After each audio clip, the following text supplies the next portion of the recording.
যেদিন ভগবানের কাছ থেকে মাতৃগর্ভ হইতে এসেছে মায়ের গর্ভে,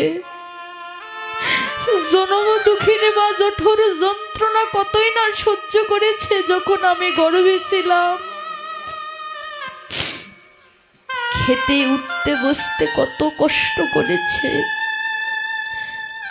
1-2 মাস, 3 মাস, 4 মাস, 5 মাস যাবার কলে 6 মাস যেদিন চলে যায়, 7ম মাসে গিয়ে যেদিন আমার জনম দুঃখিনী মা স্বাদ ভক্ষণ করে, যেদিন গুরুদেব এসে আমার মায়ের কর্ণে মন্ত্র দিলেন, ওই মায়ের কর্ণ গহ্বর দিয়ে যখন সন্তানের কর্ণে গিয়ে হরিনাম পড়ে গেল, ওই জীবটি তখন গর্ভের মাঝে চেতন হয়ে গেল।